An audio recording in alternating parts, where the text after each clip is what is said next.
اس کے مخاطب نے یک لخت اپنے خوفناک بالے کو حرکت دی اور شمشیر پر ٹوٹ پڑا۔ یہ حملہ اس قدر اچانک اور خطرناک تھا کہ اگر شمشیر نے بڑی پھرتی سے گھوڑے کو موڑ نہ لیا ہوتا تو اس کی شہرگ کٹ جاتی، کیونکہ حملہ آور نے اس کی شہرگ ہی کو نشانہ بنایا تھا۔ اس کے باوجود بالے کا کٹا پٹا چوڑا پل شمشیر کے کندھے کو چھید گیا اور اس نے اپنے جسم پر گرم گرم خون کی نمی محسوس کی۔ اس پر خوفناک آدمی کی دہشت کچھ اس طرح مسلط ہو گئی تھی کہ مقابلے کا خیال ترک کر کے فرار ہی میں بہتری سمجھی اور گھوڑے کو سانگا ندی کی جانب موڑ کر ایڑ لگا دی۔ ساتھی بھی اس کے پیچھے ہی پیچھے بھاگ اٹھے۔ خوفناک آدمی نے اپنے شکار کو بچتے اور فرار ہوتے دیکھا تو گھوڑے کی لگام موڑ کر موج سیل کی مانند فضا میں لہر لیتا ہوا پلٹا اور ساتھیوں کو پیچھے آنے کا اشارہ کر کے شمشیر کے تعاقب میں چل دیا۔ ساتھیوں نے بھی گھوڑے موڑ لیے۔ شمال کی سمت سے آنے والے بگھوڑے اور ان کا پیچھا کرنے والے مشل بردار سوار بھی ندی کی جانب ہو لیے تھے۔ بھاگنے والے شمشیر کے ساتھی تھے۔ گھوڑوں کی ٹاپوں سے فضا گونج رہی تھی۔ تاریک رات میں بھاگتی دوڑتی مشلوں کی شعاعیں بجلی کے کوندے کی مانند لپکتی جھپکتی، تیز ہوا سے غول بیابانی کی افریدی زبانوں کی طرح لہراتی کامتی اور بستی کے در و دیوار پر روشنی کے عکس بکھیرتی گزرتی گئیں۔ دور ہوتی روشنی میں بستی کے باسی جو نرسنگے کی پرخطر آواز پر گھروں سے نکل آئے تھے، لاٹھیاں اور برچیاں اٹھائے سردار کے مکان کے آس پاس حیران و ششدر کھڑے تھے۔ سردار شاہو اور نیلی بھی گلی میں نکل آئے تھے، جہاں اب ایک مشل بھی جلملانے لگی تھی۔ اس کی لرزتی کامتی روشنی میں شمشیر کے اس ساتھی کی لاش بڑی بھیانک لگ رہی تھی جو گلی میں مر گیا تھا، لیکن اس وقت سب لوگوں کی نظریں سانگا ندی پر مرتکز تھی، جس کے ساحل پر عجیب سی جنگ لڑی جا رہی تھی۔ شاہی محافظوں کی وردیوں میں ملبوس شمشیر کے ساتھی پر اصرار حملہ آوروں سے بچ نکلنے اور دریا پار کرنے کی جدوجہد میں مصروف تھے، مگر مشل بردار سواروں نے دریا میں بھی ان کا پیچھا نہیں چھوڑا تھا۔ اس جنگ میں شمشیر کے کئی ساتھی بدحواسی میں مارے گئے، کئی زخمی ہوئے، پھر بھی وہ اپنے سردار کے ہمراہ دریا عبور کر کے جنگل میں گھس گئے۔ پر اصرار سوار بدستور ان کا تعاقب کر رہے تھے۔ تھوڑی دیر بعد سانگا ندی کے کنارے پر خاموشی چھا گئی۔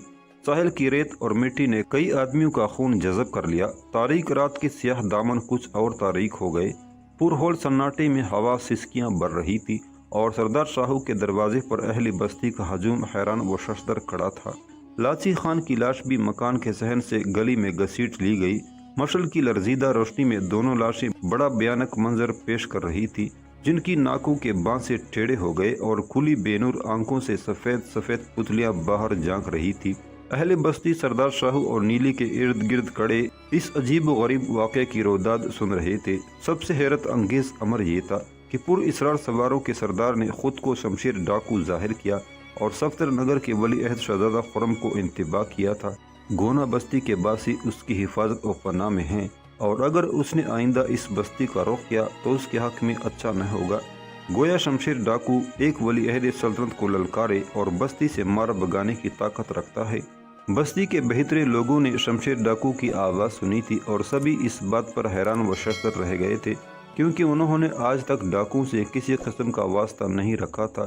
شمشیر کے متعلق عام رائے اچھی نہیں تھی، لیکن آج اس نے شہزادہ خرم اور اس کے محافظ سواروں کے خلاف بستی کے سردار کی حمایت کر کے اور گونا بستی کے باشندوں کی حفاظت و پناہ کا اعلان کر کے ان سب کو ورطہ حیرت میں ڈال دیا تھا۔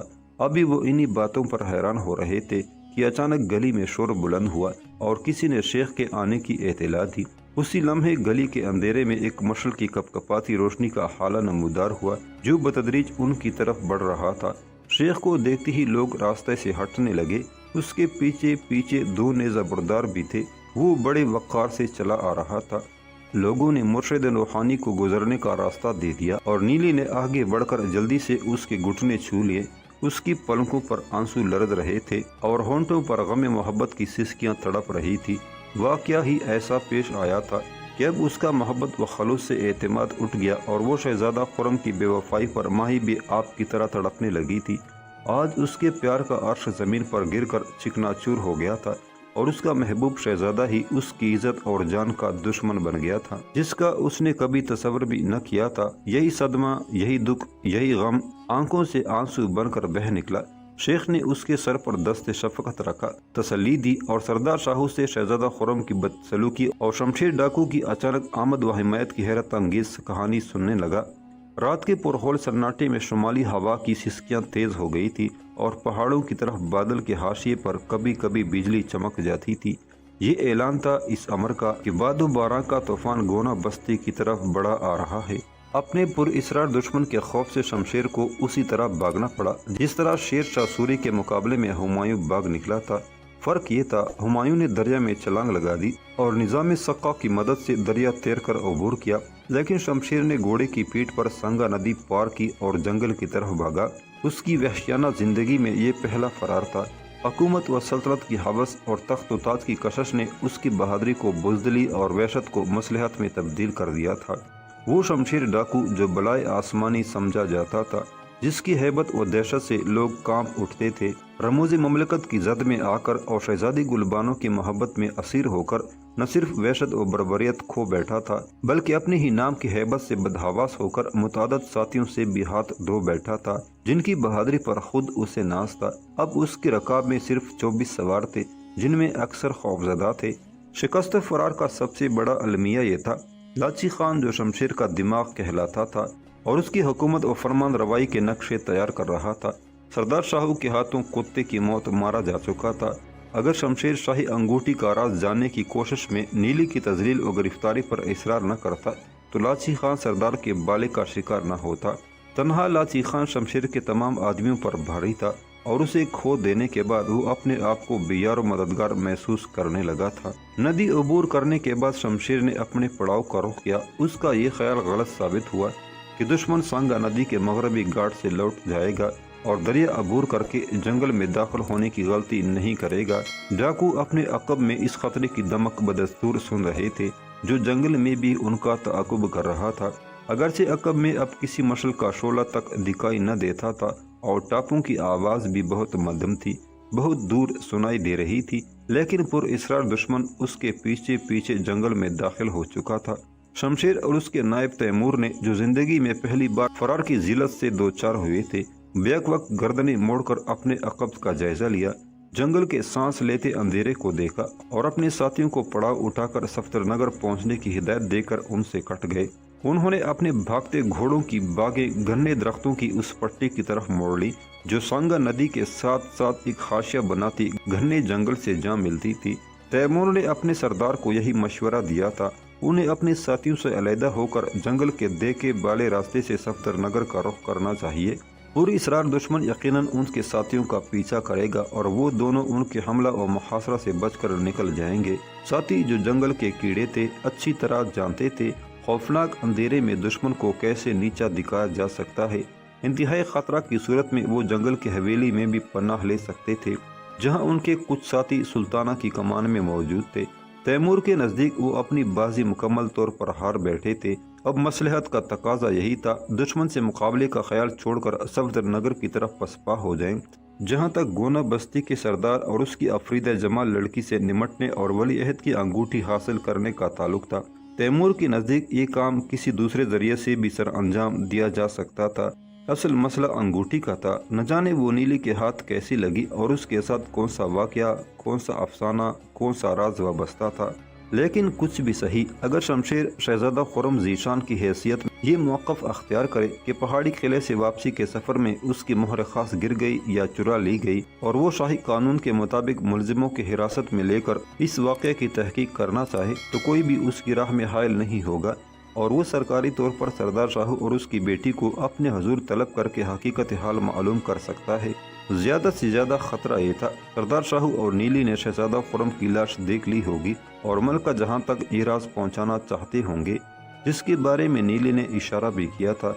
लेकिन जब शमशेर शहजादा खुर्रम के रूप में जिंदा व सलामत मौजूद है तो उनकी कोई बात, कोई कहानी काबिल एतमाद नहीं समझी जाएगी। बल्कि शमशेर सोच रहा था इसी वाक़या की आड़ लेकर वो गोना बस्ती को मिलने वाली आज़ादी दोबारा सलब कर ले और अहले बस्ती को सल्तनत का दुश्मन और बागी करार देकर लाची खान के खून और अपनी तौहीन का इंतकाम भी ले ले।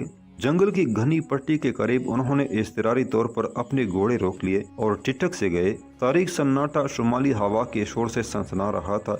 कभी कभी हवा के जोर से दरख्तों के पत्ते तालियां सी पीट कर रह जाते थे और घनी शाखों में तेज सरसराहटें जोर जोर से सांस लेने लगती। शमशेर और तैमूर जंगल की इन आवाज़ों से मानूस और इन आहटों सरसराहटों को बखूबी पहचानते थे, लेकिन अभी भी वो जंगल की मानूस सरसराहटों में एक गैर मानूस गैर फितरी आवाज़ सुनकर चौंक से गए थे। ये मुसलसल आवाज़ गन्नी पट्टी के दरमियान से उभरी थी और शाखों और झाड़ियों के गैर फितरी सरसराहट के अलावा सूखे पत्तों के चुड़मुड़ाने की आवाज़ के साथ ही हम आहंग थी, जिसका मतलब ही था कोई आदमी या कोई जानवर दरख्तों की गन्नी पट्टी के दरमियान से गुजरता हुआ परली तरफ खिसक गया है, क्योंकि गैर फितरी आवाज़ उसी जानब कुछ फासले पर जाकर जंगल की मानूस सरसराहटों में गुम हो गई थी। अगर वो कोई जानवर ही था तो उनके घोड़ों की टापें सुनकर और खतरा महसूस करके दूसरी जानब निकल गया होगा। रात को घूमने वाले जानवर सिर्फ शिकार की तलाश में फिरते, मगर जंगल के इस हिस्से में शाज़ो नाज़र ही आया करते थे, क्योंकि गोना बस्ती के मछेरे नदी में जाल डालने और मछलियाँ पकड़ने आ जाते थे। फिर वो गैर मानूस गैर फितरी आवाज़ कैसी थी? तैमूर ने गनी पट्टी की तरफ इशारा करते हुए कहा, सरदार, हम सांगा नदी के साथ साथ घने जंगल की तरफ निकल जाएंगे। दुश्मन इस रास्ते से वाकिफ नहीं। शमशेर की आवाज़ में गुस्सा और हकारत का अंसर नुमाया था। ये उसकी आवाज़ का पहलू था, वो लहजा था जिसमें शमशेर की वहशियाना फितरत अपनी बेदारी का पता दे रही थी। तैमूर इस आवाज़ को सुनकर दम बखुद रह गया, जैसे उसके करीब ही कोई सांप पुकारा हो। शुमाली हवा लहजा बलहजा तेज हो रही थी। पत्तों के तालियां पीटने और शाखों के सरसराने के अलावा जंगल में और कोई आवाज़ सुनाई न दे रही थी। हत्ता कि उनके ताकुब करने वाले सवारों की आहटें भी सनसनाते अंधेरे में डूब चुकी थी। तैमूर महसूस कर रहा था, जंगल के इस खौफनाक अंधेरे में सरदार अपने असल रूप में आ चुका है। दूसरे लम्हे तैमूर के इस अंदेशे की तस्दीक हो गई। शमशेर जख्मी शाम की तरह करवट लेकर बोला, तैमूर, हम इस गनी पट्टी में दुश्मन का इंतजार करेंगे। वो जंगल में दाखिल हो चुका है और यकीनन यहाँ से गुजरेगा। उसने मेरा नाम तो अख्तियार कर लिया, लेकिन मेरी तरह जंगल के इसरार व खतरात को नहीं समझ सकता। जंगल मेरी जागीर, मेरी दुनिया है और वो मेरी दुनिया से जिंदा बचकर नहीं जा सकता। तैमूर के कानों में मौत के घुंघरू से बजने लगे। जंगल में दाखिल होती ही शमशेर की वहशियाना फितरत, जो मसलहत के खिलाफ में लिपट कर सो गई थी, भयानक करवट लेकर जाग उठी। अब उसका जहन बड़ी तेजी के साथ काम करने लगा था। जंगल शमशेर की जागीर थी, उसकी वहशत का गहवारा था, सफाकी और दरिंदगी का मैदान तरबियत था, बेईमाना जिंदगी का बाब आगाज था। जंगल के इन्हीं अंधेरों, इन्हीं सन्नाटों में उसकी हयात गुजरा के शब रोज गुजरे थे। इसी माहौल ने उससे वहशत और बर्बरियत सिखाई और आदमी से दरिंदा बना दिया।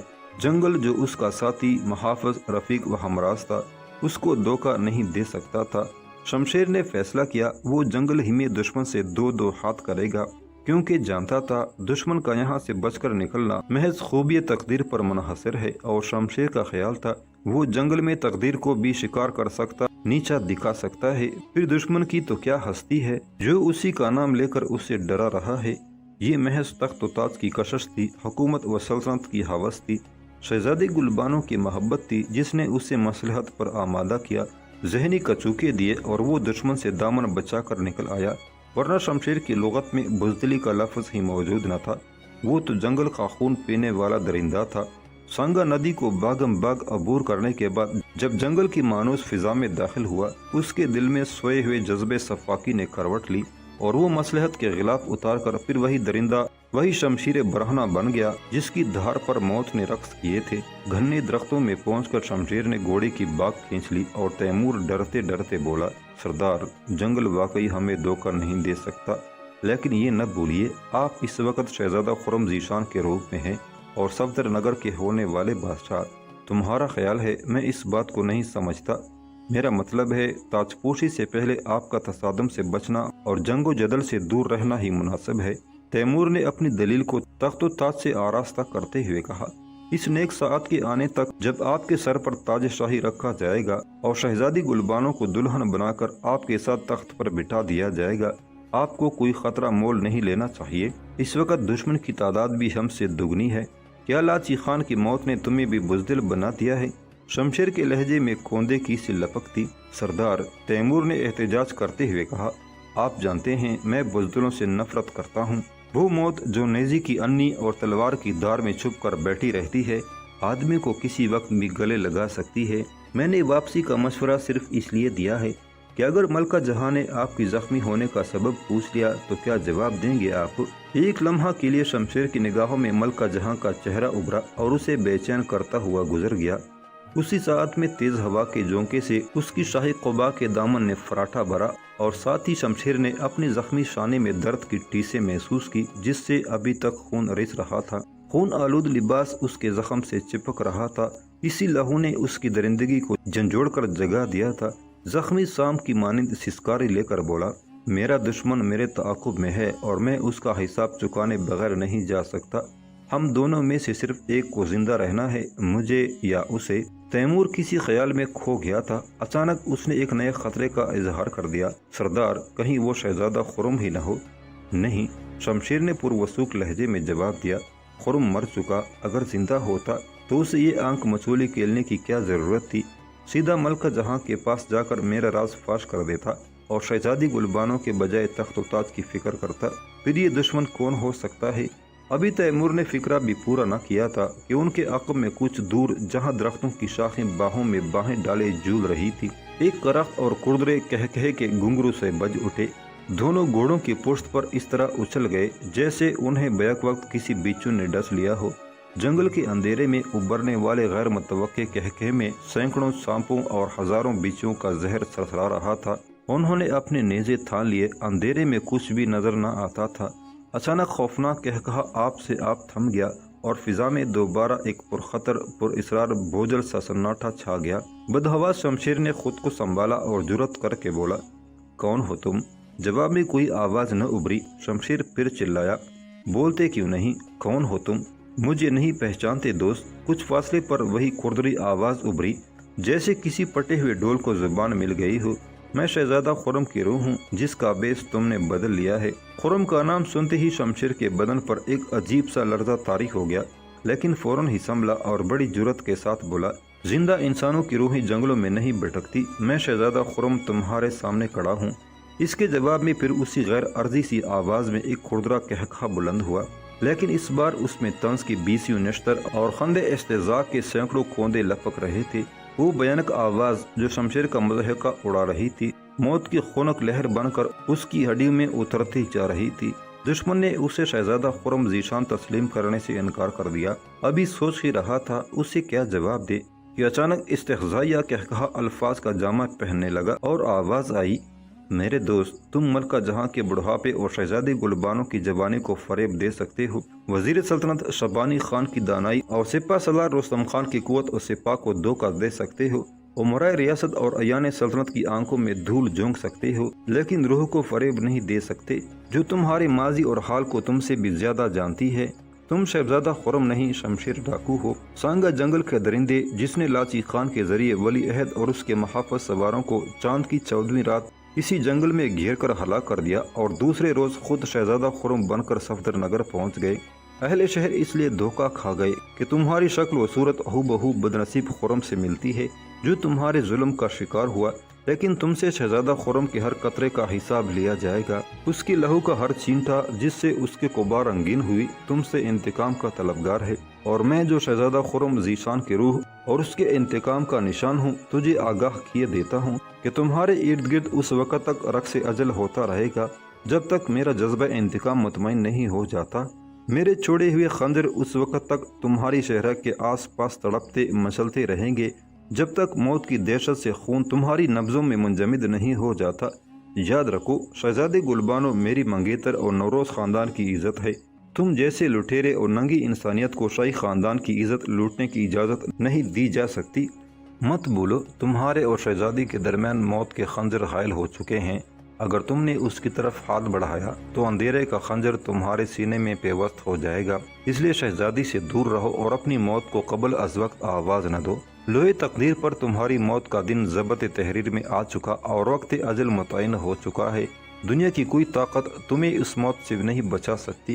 جنگل کے ہونکنے تاریک سناٹے میں یہ آواز اس طرح گونجتی رہی جیسے موت کا فرشتہ کسی کا نوشتہ قسمت پڑھ رہا ہو۔ اس خوفناک اور پر اسرار آواز نے جو صدائے گنبد کی مشابہ تھی فضا میں ایک عجیب سی دہشت طاری کر دی، اور خود شمشیر بھی جو جنگل کے خطروں سے مانوس اور تقدیر سے پنجہ آزمائی کا دعویٰ کرتا تھا اس کی ہیبت سے لرزہ بر اندام ہو گیا۔ गैर मामूली बहादुरी और फितरी वहशत व दरिंदगी के बावजूद तोहम परस्ती गालिबन उसी विरसे में मिली थी। जिस तरह वो शाही महल में कनीज खास दिलाराम की हैरत अंगेज मालूमात को उसकी पुरअसरार मख्फी कुव्वत या सहर तलस्सुम का करिश्मा समझ बैठा था, ठीक उसी तरह जंगल की तारीकी में रूह की आवाज ने उस पर खौफ व हरास तारी कर दिया। तैमूर ने, जो इस अजीब व गरीब आवाज के इसरार जानने और शमशेर से मुखातब होने वाली रूह की माहियत मालूम करने के लिए मुस्तरब था, अपना घोड़ा शमशेर के मरकब के साथ मिला दिया और सरगोशी के लहजे में बोला, सरदार, ये रूह हरगिज नहीं बल्कि वही दुश्मन है जिसका हमें मुतहय्यर और खौफ करने के लिए शमशेर डाकू का स्वांग भरा और अब रूह का डोंग रचा बैठा है। आप यहीं खड़े उसे बातों में उलझाए रखें, मैं अकब से जाकर उस पर कमंद फेंकता हूँ। अगर मेरी कमंद के हल्के में फंस गया तो आपको इस खतरा से हमेशा के लिए निजात मिल जाएगी। लेकिन अभी सरगोशी की सरसराहट भी खत्म न होने पाई थी कि कुछ फासले पर फिर वही खुरदरा और भयानक कहका बुलंद हुआ और साथ ही आवाज आई, रूह जानती है तुम उसे गिरफ्तार करने की सोच रहे हो, मगर नहीं जानते इस वक्त खुद मौत के मुहासरे में हो। इसके बाद एक ताली बजी और फौरन ही उनके चारों तरफ अजीब सी आहटें जाग उठी।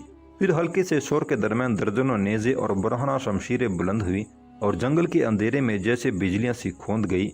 ये सब कुछ इस तरह अचानक और गैर मुतवक्के तौर पर ज़हूर में आया कि शमशेर और तैमूर की नब्ज़ें साकत होने लगी। न जाने उनके चारों तरफ इतने आदमियों ने कब और किस तरह घेरा डाल दिया, या उन्हें ज़मीन ने उगल दिया, या वाकई यह किसी रूह की शोबदाबाजी थी। नेज़ों और बरहना तलवारों के मुहासरे में दोनों इस तरह साकत और सामत और दम बखुद खड़े थे जैसे किसी ने शहर पूंग कर दो जीते जागते आदमियों को पत्थर के मुजस्मों में तब्दील कर दिया और उसे क़ुव्वत गोयाई तक छीन ली हो। जंगल में शुमाली हवा के झोंके अब सहराई बगुलों की तरह रक्स करने लगे।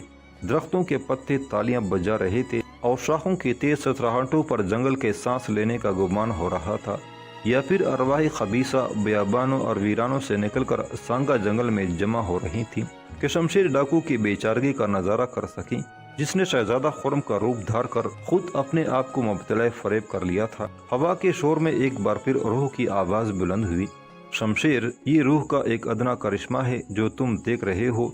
ये नेज़े और तलवारें शहजादा खुर्रम का इंतकाम लेने के लिए बेचैन हैं। ये सवार रूह के ताबे और इंतकाम के तालब हैं। सिर्फ तुम्हारा खून इन तलवारों की प्यास बुझा सकता है। शमशेर ने तलवारों की चमक देखी और हथियारों की आहट सुनी, जिन्होंने किसी तिलिस्म होशरुबा की मानिंद अचानक नमूदार होकर उन्हें मुहासरे में ले लिया था। लेकिन कोशिश के बावजूद अभी तक किसी आदमी को न देख सका था। बस अंधेरे में कुछ स्याह धब्बे से जरूर हरकत करते नजर आ रहे थे। ये भी नहीं जानता था वो फिलवाक़या इंसान ही थे या उन्हें किसी गैर अर्जी मखलूक ने घेर लिया था जो अमूमन रूहों के ताबे होती है। दहशत व हैबत से इस कदर हवास बाख्ता था कि जुबान तक हिलाने की सकत न रही। अचानक वो बुलंद आवाज से चिल्लाया, मैंने खुर्रम को कत्ल नहीं किया। दरिंदे, अगर तूने खुर्रम को कत्ल नहीं किया तो उसका रूप धार कर लोगों को धोखा क्यों दे रहा है? याद रख, लाची खान की तरह तेरे वो सब साथी मौत के घाट उतार दिए जाएंगे जिन्होंने इसी जंगल में वली अहद के मुहाफ़िज़ दस्ते के सवारों को कत्ल किया था। जंगल की हवाएं भी उन बेगुनाहों के खून का कसास तलब कर रही हैं। शमशेर ने महसूस किया रूह की आवाज़ बतदरीज करीब आती जा रही है। फिर जंगल के अंधेरे ने एक सवार का हैवला उगल दिया और दूसरे लम्हे उसके रूबरू वही खौफनाक आदमी मौजूद था जिसकी पहली झलक उसने गोना बस्ती में सरदार शाहू के मकान के करीब देखी थी और जिसने अपना तारुफ शमशेर डाकू के नाम से कराया था। उसे देखते ही शमशेर ने अपनी रीढ़ की हड्डी में एक खुनक सी लहर हरकत करते महसूस की। उसका मुकाबल सवार अपनी भयानक आवाज में जो रूह की आवाज से मुख्तलिफ थी कहने लगा, शमशेर, तुमने यकीनन मुझे पहचान लिया होगा। मेरा नाम शमशेर डाकू है और रूह ने खुर्रम का इंतकाम मेरे सपुर्द किया है। तलवार उठाओ, तुम्हारे दिल में कोई अरमान बाकी न रह जाए। आज दो शमशेरों को टकरा जाने दो। शमशेर अगरचे बुरी तरह बदहवास हो चुका था, मगर मध्य मुकाबल की ललकार सुनकर उसके सरापे में फितरी सफाकी ने करवट ली और तलवार तोड़कर यकलख्त उस पर हमला आवर हुआ। अगर हरीफ ने बिजली ऐसी सूरत से पहलू न बदल लिया होता तो शमशेर की तलवार उसकी गर्दन काटती हुई गुजर जाती। जंगल के अंधेरे में दो तलवारें बड़ी तेजी के साथ टकराने लगी। लोहा लोहे से बजने लगा और फिजा सिसकियां सी भरने लगी जैसे जख्मी करा रहा हो। शमशेर ने अगरचे हमला पूरी दरिंदगी और सफाकी से किया और हर बार बड़ी होशियारी से रोका, लेकिन उसका मुकाबल उसका हमनाम शमशेर डाकू तो गोया बरखे आसमानी और बलाए नगहानी से भी तेज तर वाक़या हुआ था। اس نے شمشیر کے پہلو میں زخم لگایا اور خون کی دار بہہ نکلی۔ دوسری مرتبہ جب تلواریں ٹکرائیں تو مقابل نے اپنی تلوار کو اس طرح گھما کر اچانک جھٹکا دیا کہ شمشیر کی تلوار فضا میں اڑتی چلی گئی اور وہ بے دست و پا ہو کر رہ گیا۔ لیکن اس سے پہلے کہ حریف کی تلوار دوسری بار حرکت کرتی، شمشیر نے اپنے گھوڑے کو ایڑ لگائی اور اسے سر پٹ چھوڑ دیا۔ نیزوں اور تلواروں کے حصار میں جو ان کے ارد گرد قائم تھی، شمشیر نے ایک رخنہ دیکھ لیا تھا۔ اسی رخنے کو پان کر وہ موت کے حصار سے نکل آیا اور ہوا ہو گیا۔ تیمور نے بھی اپنے سردار کو فرار ہوتے دیکھ لیا۔ گھوڑے کی ایک ہی جست اسے پر اسرار سواروں کے حلقے سے باہر لے آئی اور اس نے بھی اپنے سردار کے پیچھے گھوڑا ڈال دیا۔ یہ واقعہ کچھ اتنی صورت کے ساتھ عمل میں آیا کہ پر اسرار سواروں کو شمشیر اور اس کے مفروض ساتھی کا راستہ کاٹنے کا ہوش ہی نہ رہا۔ جب تک وہ سنبھلتے دونوں بگوڑے دور نکل گئے تھے۔ پر اسرار دشمن کے مقابلے میں شمشیر دوسری بار بھاگا تھا۔ شمشیر ڈاکو نے شمشیر ڈاکو کو دوسری مرتبہ شکست دے دی تھی، لیکن اس بار شمشیر کچھ ایسا بدحواس ہو کر بھاگا کہ اس نے پلٹ کر بھی نہ دیکھا کہ ساتھیوں پر کیا بیت گئی ہے۔ یہ محض اتفاق تھا کہ تیمور پر اسرار سواروں کے حصار سے بچ نکلا اور اپنے سردار کے قدم بقدم اڑا چلا گیا۔ دونوں جنگل کے راستوں اور پیچ و خم سے آگاہ تھے۔ آگے پیچھے ان کے گھوڑے گرنی پٹی سے نکل کر کھلے جنگل میں آ گئے۔ اچانک انہوں نے اپنے عقب میں ایک ہیبتناک اور تضحیک آمیز قہقہی کی آواز سنی۔ یہ اسی روح کی آواز تھی جس نے تھوڑی دیر پہلے شمشیر کے بدن سے روح حیات چھین لی اور اس پر ایک طلسمی ہیبت و دہشت طاری کر دی تھی۔ شمشیر کو یوں محسوس ہوا جیسے وہ بیانہ قہقہا بدستور ان کا تعاقب کر رہا ہو، مگر جوں جوں وہ دور ہوتے چلے گئے اس روح فرسا قہقہے کی آواز ڈوبتی چلی گئی، حتیٰ کہ چند لمحوں کے بعد وہ آواز ہوا کے شور میں گم ہو گئی۔ شمالی ہوا فراٹے لیتی، چیختی چلاتی، ہونکتی شوکتی اور درختوں کے درمیان سیٹیاں بجاتی گزر رہی تھی۔ یوں معلوم ہوتا تھا جیسے ویرانوں کی روحیں سانگا جنگل میں کھڑی شمشیر کی شکست و ناکامی پر قہقہے لگا رہی ہو۔